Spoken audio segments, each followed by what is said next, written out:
So yung wish ni Digong, malamang matupad na. Siya na mismo yung nagsabi. Siya yung may gusto, mga kababayan. O ngayon, ituloy natin yung matinding teleserye, drama sa Congress. Blockbuster po, umabot na more than 80,000 yung nanonood po sa live feed, live stream ng Congress mismo, ng Quadcom. Lahat nakatutok na. Mga kababayan, napakaganda yung interpellation po. Ito talaga kaabang-abang. Yung interpellation po ni Batangas Representative Jinky Beatrix Luistro. Panoorin po natin, mga kababayan. Sinubo na ni Digong ng sarili niya. Binao ng todo.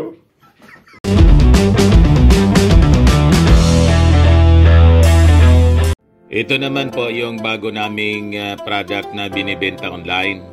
iGlow Serum, whitening po siya. Tingnan ninyo yung epekto sa aking anak na architect before and now. Yung mga inquiries po ninyo, dumiretso na lang kayo sa kanyang Facebook account, Riz Maravillas. Matindi mga kababayan yung Quadcom hearing. Lahat inamin na ni Digong. Binao ni Digong yung kanyang sarili.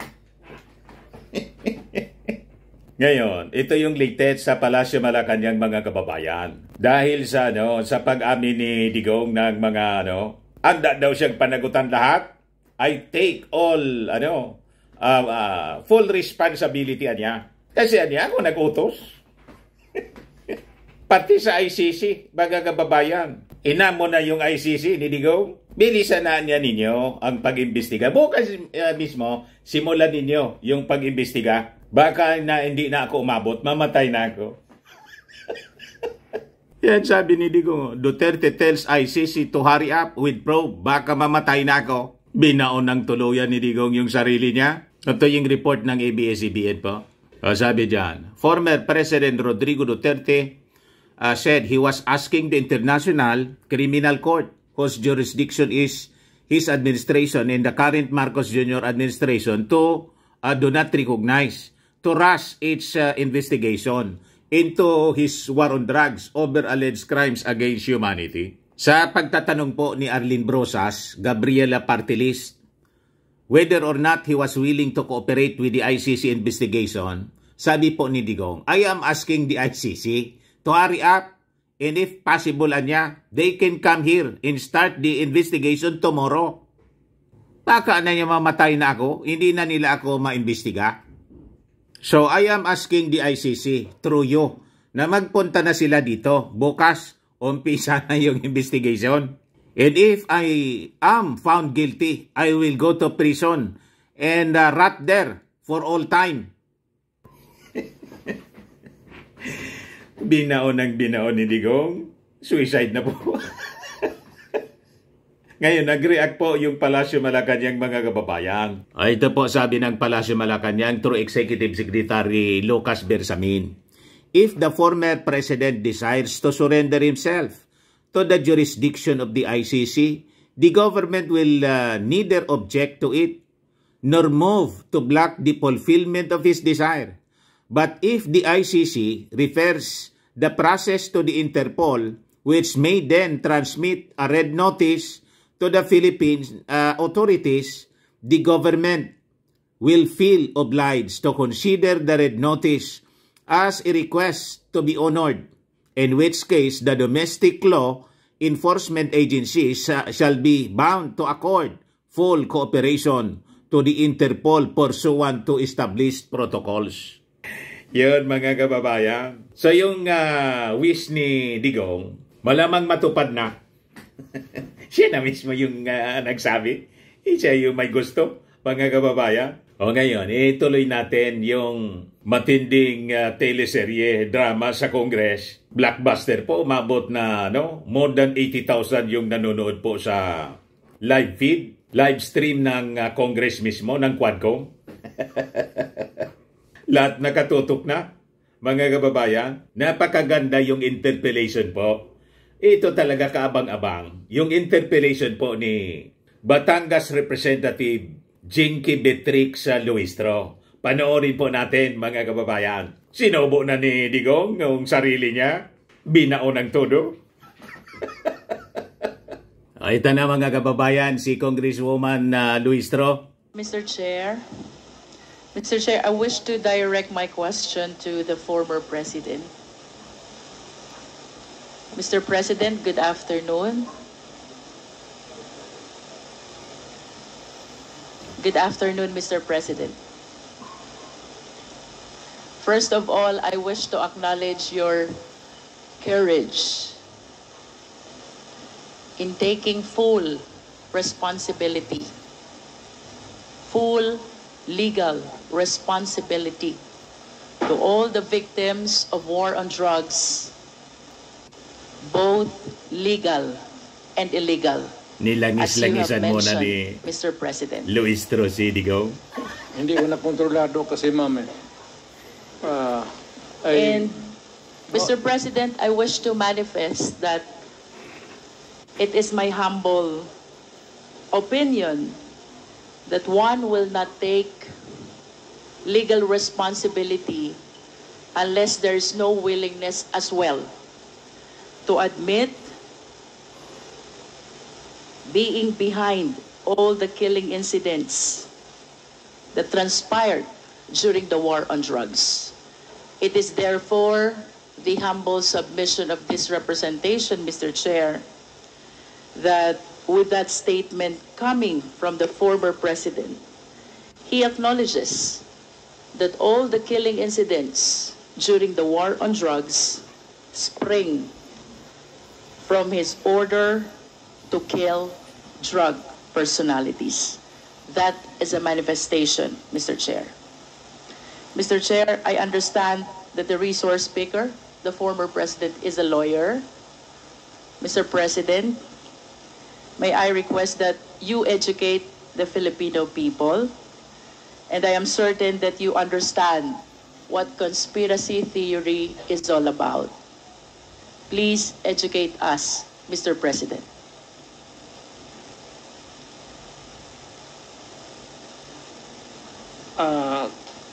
I may have some lapses already, but I will give you the definition of a conspiracy to commit a crime when two or more persons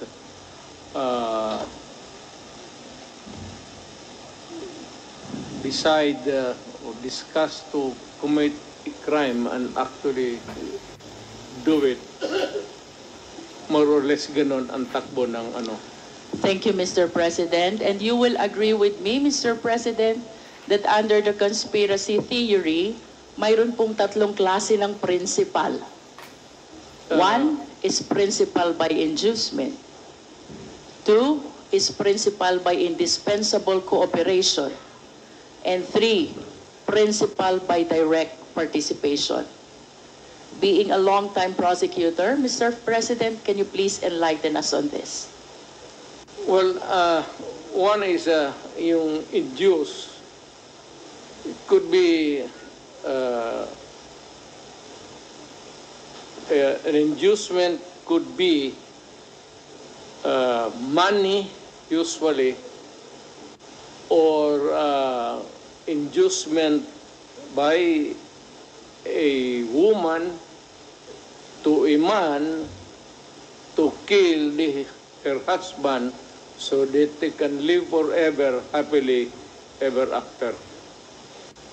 Or a group of persons, a sindikato, lahat, what is illegal, gambling, smuggling, these are they are the conspirators of crime. So you have explained, Mr. President, principal by inducement. It could be money, it could be an order by a person who have influence over another. How about principal by direct participation, Mr. President? You actually agree with one another to commit a crime and you participate. Thank you. And how about principal by indispensable cooperation?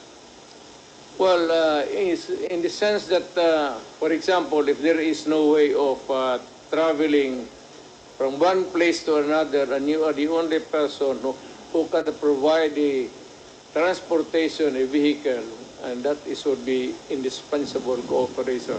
Without the vehicle, you cannot commit the crime. Thank you, Mr. President, for enlightening us. Going back to your statement that you are taking full legal responsibility to all the victims of war on drugs, both legal and illegal.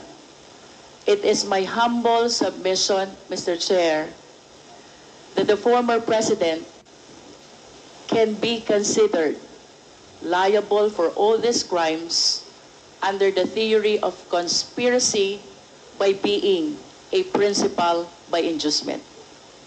I wish to manifest, Mr. Chair, that without the order, without the reward, these police operatives should not have resulted to killing a huge number of victims of war on drugs.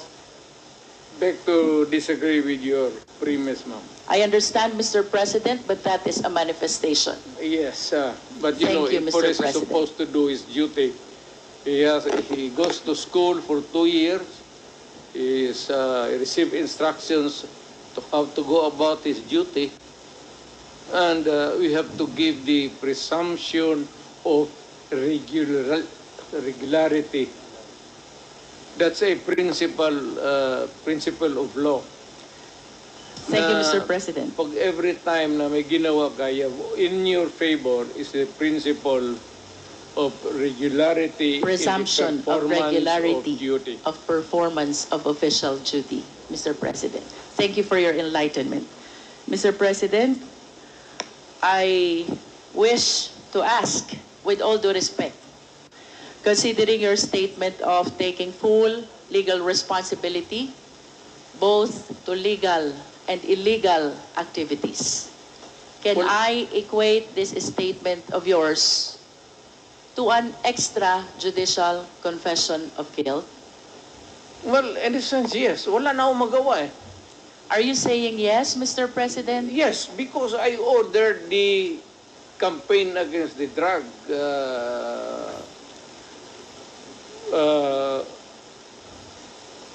syndicates. At kung anong ginawa nila, whether illegal or not, it was ako ang nag-utos. In that sense, I take that responsibility of their actions. Wala akong magawa eh. Commander ako, nag-utos ako. Puntahan ninyo yan. Just like a commander, or not a military, police, iutusan mo. Pag may nangyari dyan, magkabulyaso, whether right or wrong, iyo yan. Iyo talaga yan. Kung hindi ka naman bobo na mayor, hindi mo iwanan yung tao na inutusan mo. Unless yung pumunta doon, inutusan mo mag-operate ng illegal gambling or droga, tapos nag-rape, kung anong ginagawa na kabalastugan, ako na mismo ang papatay, hindi na kailangan na hintayin mo pa. Mr. President, earlier, you conformed to my statement that I can equate your statement of taking full legal responsibility as an extrajudicial confession of guilt. You said yes to that. Yeah. No, I'm just reiterating the question, Mr. President. It's not about guilt or a wrong. What I'm saying is that yung lahat ng inutusan ko yung war against drugs, o yung isang platoon dyan o isang batalyon, kung ano yung ginagawa nila, I take full responsibility for that. Mr. President, you are surrounded by, I believe, 4 lawyers. Hindi ko na kailangan, ma'am. Because you are a lawyer I yourself. can take of myself. I can take care of Yes. myself. And of course, you understand the elements of an extrajudicial confession. Yes. You confirm that you are of sound mind. And not only that, body Yes. as well. You confirm that your statement is voluntary. Yes. And of course, you confirm that you understand the consequences of your extrajudicial confession. Hindi naman alam ko hindi naman ito korte. So I understand, Mr. President. That's why we call it extrajudicial confession. It is not a confession. It is a statement coming from the mouth of a mayor or a president at that time. It is not a confession. You are characterizing the word. Mali, ma'am. Do not characterize that as a wrong. Mr. President, Policy yan. the only one that is missing among these elements is that it should be in writing. What? And my question will be, will you be willing to translate into writing the statement that you earlier said? Hindi na nga ako marunong, yung pirma ko noon, hindi na nga pirma ko ngayon. But of course, you have a lawyers to help and assist you prepare this written document. Hindi ko na kailangan yan. Babait ko pa writing dito na ngayon. It's documented by the records here. Magtanong na kayo na magtanong. Anong gusto mong tanongin? Kriminal? Mr. President, I wish to proceed to my next question. Do you know Laod firing range? Do you know? Alam niyo po ba yung Laod firing range? So, hindi. Do you know? Nalalaman niyo po ba kung ano o yan. saan yung Laod firing range? Doon ako nagpa-practice magbarel para pumatay ng tao. Thank you. Nagpa-practice po kayong bumaril para pumatay ng tao. And alam niyo din po ba yung Laod Quarry? Hindi ko na negosyo yan, ma'am. Yung firing range, But at least you are aware that Laod firing range is situated in the Laod Quarry, within the premises and compound of Laod Quarry. Siguro. Tama po ba yun? Within the premises of a quarry, there is a firing range. Do you confirm that, Mr. President? That should be the question. Do you know Ben Laod? Yes, I think so. Who is Ben Laod? Si policeman. He's a policeman. He owns the land He owns the land. where the firing range is located. And do you remember, Mr. President, that the CHR, during the time of the former chairman, Laila de Lima, investigated and inspected this Laod Quarry, where they were able to discover human bones. Are you aware of that?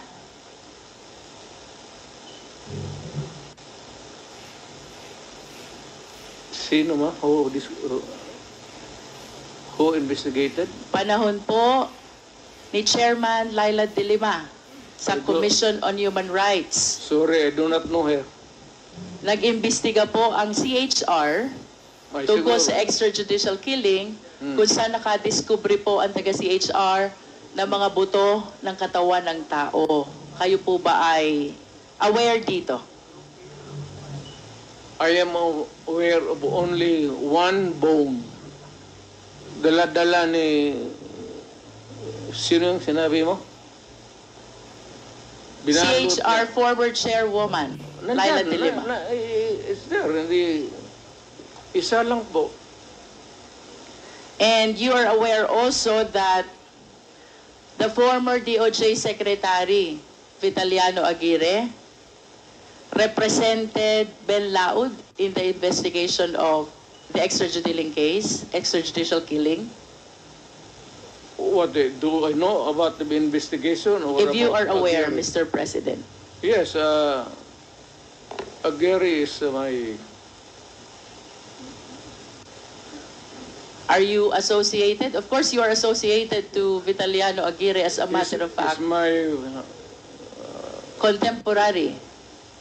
Sa eskwelahan, no? And during your time You appointed him even as the DOJ Secretary. Tama po ba? Yes, because bright. During that time, Mr. President, you were the mayor. Tama po? Mayor of Davao City. No, I cannot appoint a secretary. Hindi ako, mayor lang ako po, so it has to be Now, let me rephrase my question, Mr. somebody President. else's job, not mine. During the time when these extrajudicial killings happened, you were the mayor? Tama po ba yun? Well, not only during my time as mayor. Was there any point in time, Mr. President, na pinaimbestigahan niyo po itong mga buto ng tao na nakita sa Laod Quarry? Dala nga ni, sino yun? Hindi yun nag-imbestiga doon. The CHR, Mr. President. Oh, si CHR. Kayo po ba'y nagpa-imbestiga? Even during your time as mayor or during your time as president, pinaimbestigahan niyo po ba itong mga buto na nakita sa Laod Quarry? Bakit ako mag-imbestiga ng mga buto dyan na maraming buto ng tao na... So you did not initiate any investigation? Of course. Mr. President, I will proceed to the next question. On December 31, 2004, nag-conduct po ng raid ang PIDEA 11, headed by Superintendent Wilkins Villanueva, joined by some operatives of PIDEA Manila, National Headquarter. 6 po yung Chinese na napatay. But in addition to this Chinese, a certain SPO4, Val Carillo, apprehended Alan C. along with 10 other companions. Based on the affidavit of Mr. Las Cañas, Mr. President, you ordered the killing of Mr. Alan C. along with the 10 other companions. That is not true. That is a job of the police. Hindi ko trabaho magpatay, ma'am. There are 2 important observations in his affidavit, Mr. President. Ang sabi po niya dito, si Alan C. ay nag-offer ng 200 million for the release of the 2 chemists and another 100 million for the remaining 8 personalities. But when he tried to seek your permission, you refused, and you even said, madami kayong intel funds. Totoo yan. Kung bribery siguro yan. Hindi ko, never in my... Are you confirming, Mr. President, that during this time, Las Cañas and Sunny Buenaventura sought your permission whether to release Alan C. and the 10 others in exchange of the 200 million plus 100 million?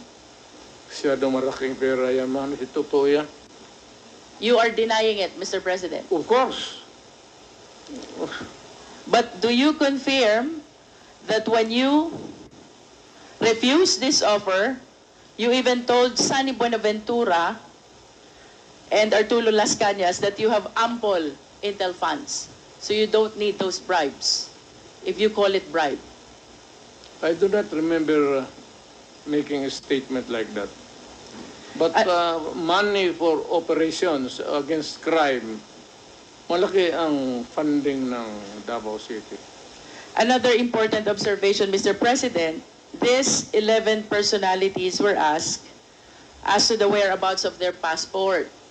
Alan C. said that his passport was taken by the operatives, while the 10 others, ang sabi po nila, hawak ng employer nila. And the employer was named as Michael Yang.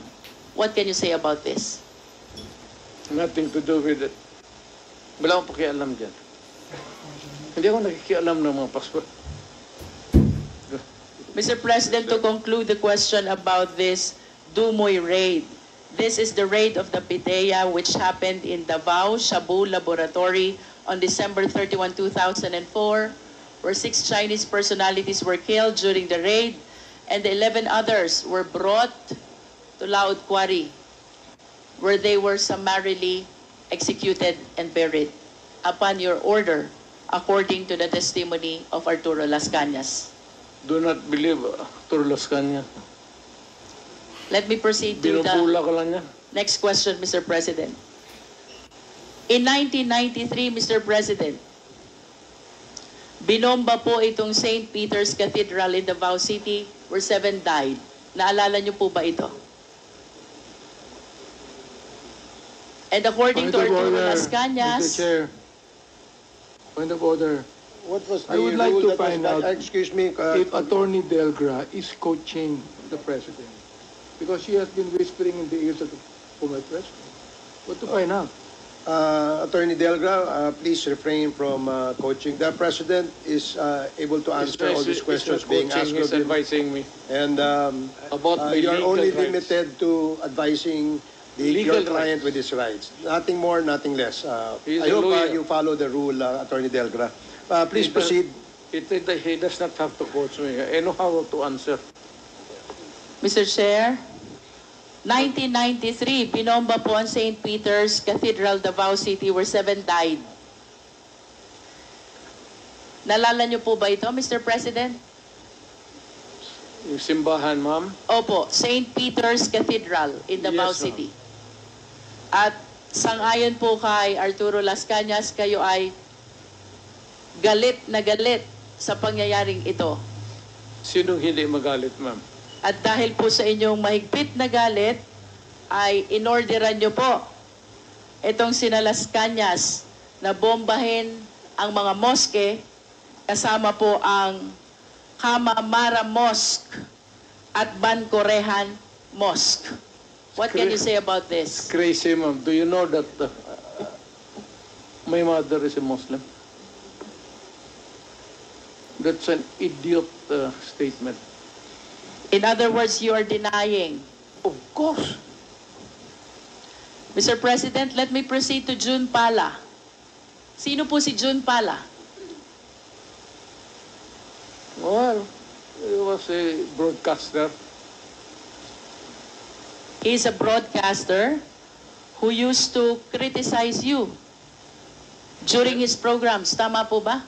Everybody, pati ako, tama yan. Trabaho niya yan. And according to the testimony of Arturo Las Cañas, you ordered the killing of June Pala. Niwala kay Las Cañas. Lahat na nandang participation ng crime niya, kanya. There's a pattern, you know. Look at the pattern of the crimes. Kanya lahat ng ano. Do you believe that as a policeman? Would I? Would I? Kanina po, Mr. President, I started my interpellation with acknowledging your courage in taking full legal responsibility to all the victims of war on drugs, and you said both legal and illegal. The reasons why I asked about Laod Quarry, where human bones were found. The reason why I asked about the Dumoy raid, where 11 Chinese personalities were summarily brought and killed to Laod Quarry. The reason about why I asked about the mosque bombing and the killing of June Pala is I wanted to substantiate the courage that I saw on you when you initially expressed taking full legal responsibility to all the victims of war on drugs, both legal and illegal, according to you. You are substantiate? Yes, Mr. President. Where's the proof? Mr. President, I'm anchoring my questions about the separate incidents from your initial statement that you are taking full legal responsibility Yes. to all the victims of war on drugs. You said both legal and illegal. Yes. Mr. President, you are a long-time prosecutor, correct? And of course, it is very fundamental upon us, all lawyers, the Yeah. requirements of due process. We are zeroing in on a particular individual now. Due process is the law which hears before it condemns. Due process is the law which requires notice and hearing. If you say so. Mr. President, I hope that we will be reminded that by due process, the end does not justify the means. Kanina po, tinanong din po kayo ni Honorable Brosas about the number of the victims of war on drugs.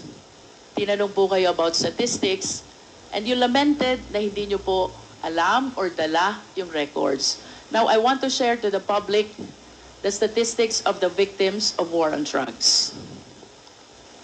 Well, we are... Mr. President, this is from PIDEA.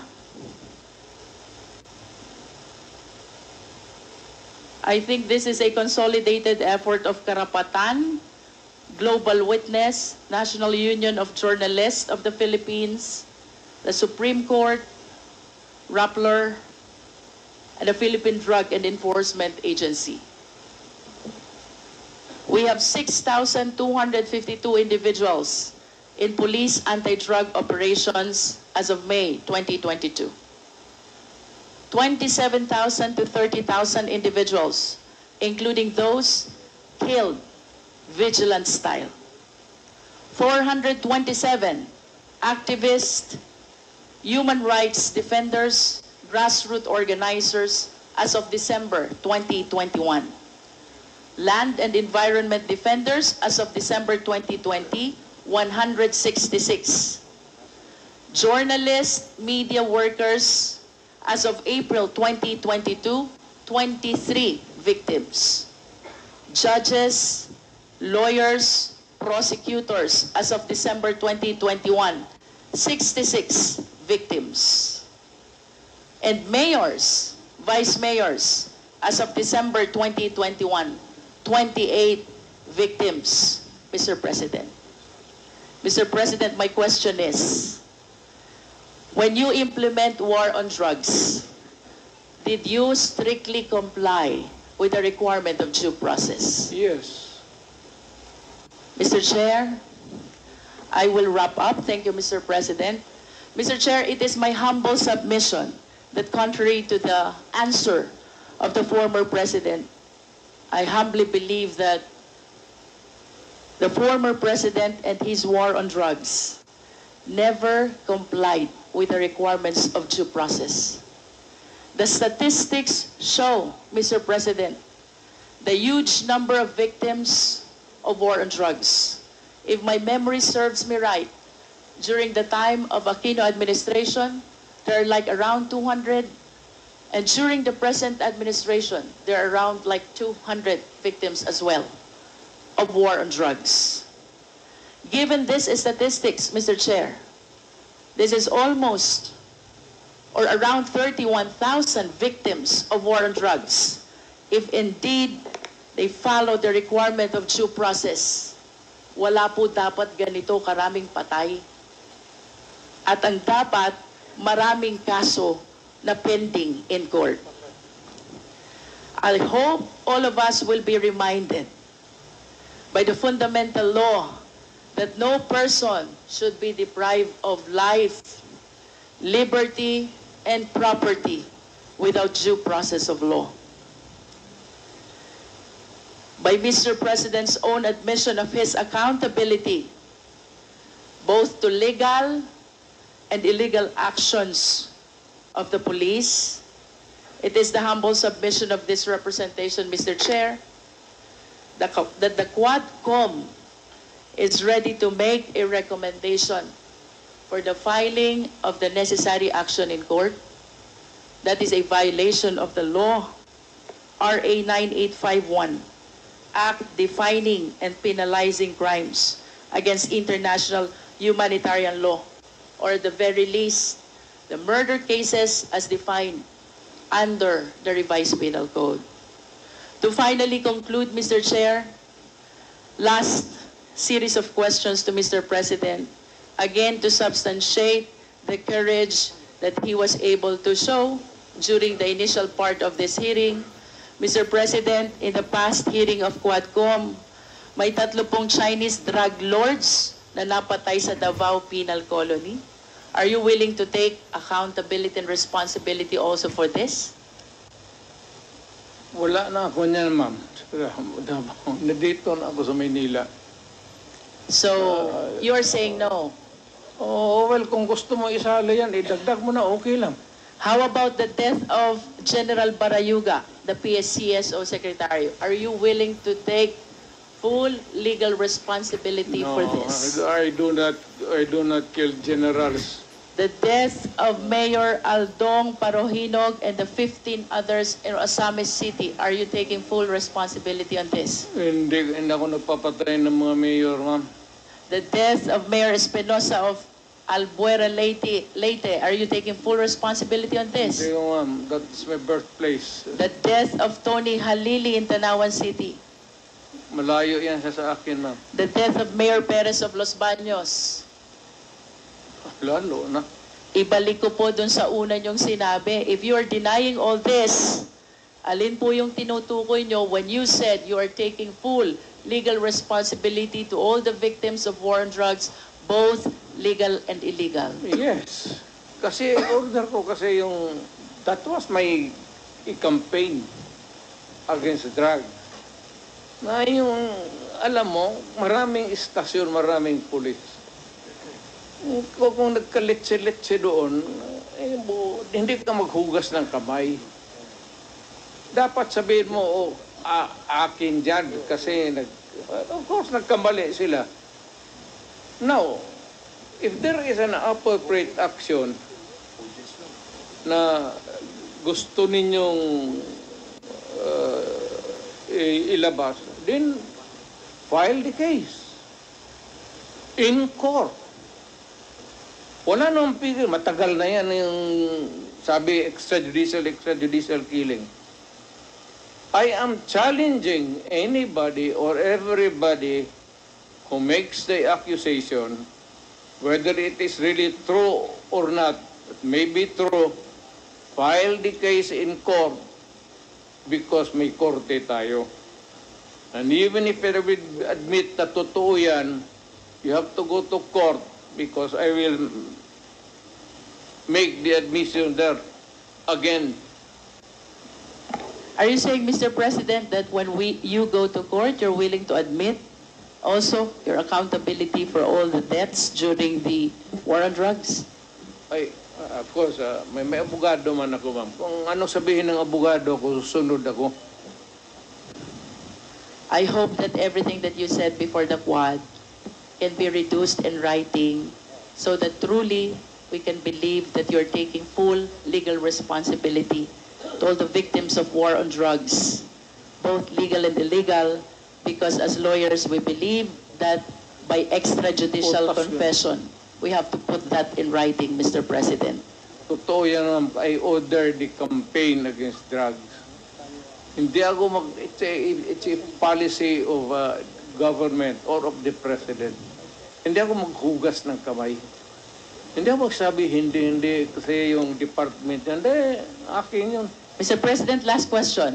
If one of these days the ICC will come, will you voluntarily submit yourself?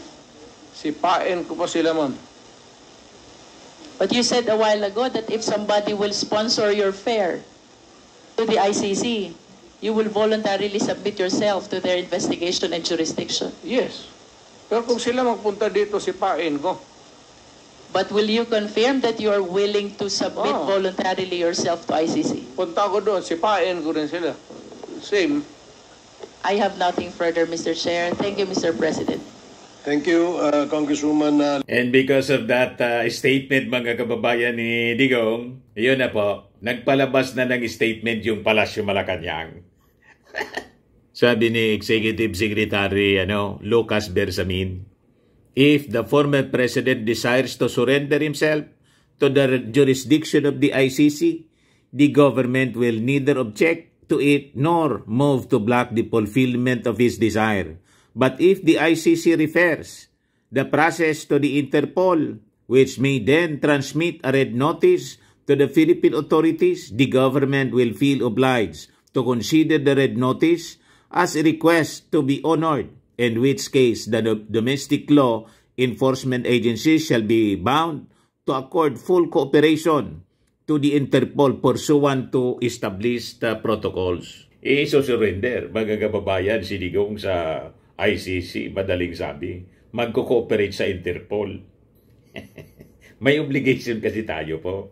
Mahaba po. Kaya dinachap-chap-chap natin mga kababayan para hindi man kayo mahirapan sa panonood. Ako po si Dante Maravillas. Bye-bye. God bless.